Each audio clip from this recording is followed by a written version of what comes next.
Most personal finance advice sounds great until your car breaks down and you've got $200 in your account.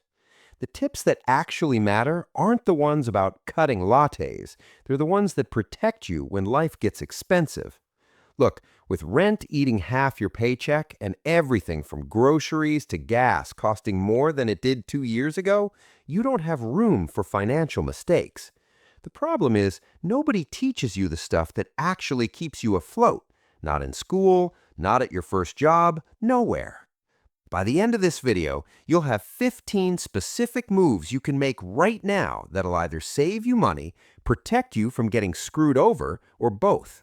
These aren't get-rich tips, they're stay-solvent tips. And in 2025, that's what most of us actually need. Let's get into it. Everyone says save 6 months of expenses.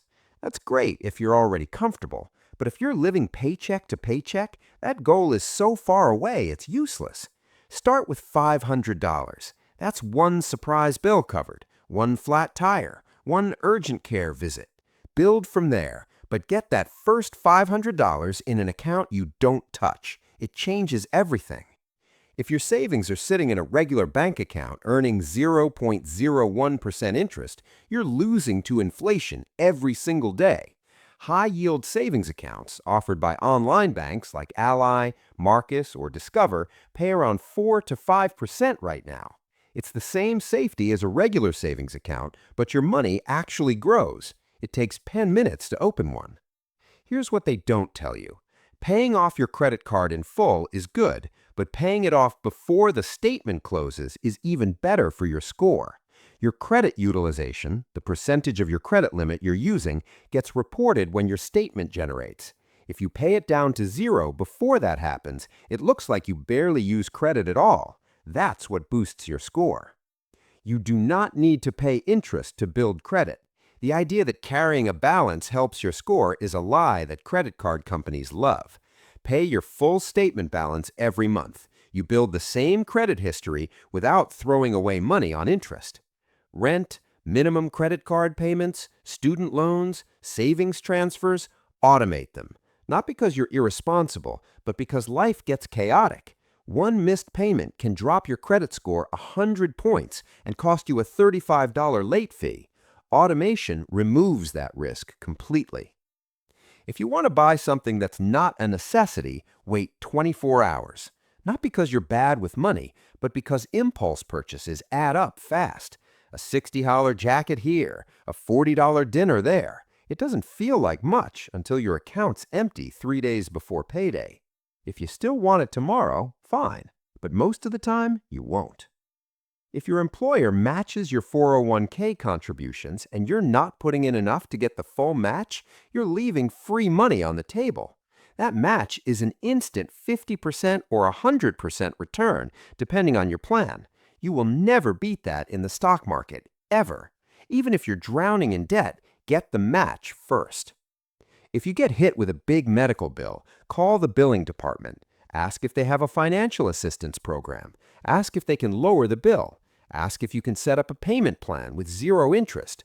Hospitals would rather get paid something than send you to collections. You'd be surprised how often they'll cut the bill in half just because you asked. A big refund feels good, but it's not a win. It means you overpaid your taxes all year. That's money you could have used to pay down debt, cover rent, or build savings. If you're getting more than a few $100s back, adjust your W-4 at work so less gets withheld. You'll see that money in every paycheck instead of once a year. A higher deductible lowers your monthly premium. A lower deductible raises it.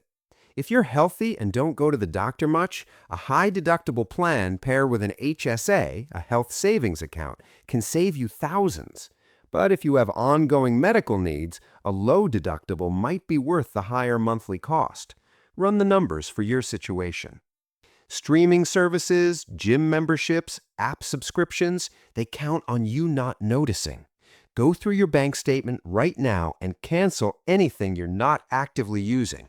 That $12 here and $15 there adds up to $300 a year you didn't even enjoy. Once your score hits around 740, you're getting the best rates on most loans and credit cards.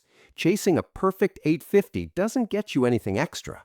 Focus on getting above 700, then above 740. After that, you're fine. Throwing extra money at random debts feels productive, but it's not efficient. Use the avalanche method. Pay minimums on everything, then put all extra money toward the debt with the highest interest rate. Credit cards first, then personal loans, then car loans, then student loans. It saves you the most money in the long run. The 30% rule is what lenders use to approve you. It's not what's healthy. If you're spending 30% or more on housing, you're one emergency away from trouble. Aim for 25% if possible. It gives you breathing room for literally everything else life throws at you. If someone tells you to invest when you can't cover your rent, ignore them. If someone says never use credit cards when you need one to build credit and handle emergencies, ignore them. Personal finance is personal. The rules that work are the ones that fit your income, your debt, and your actual life.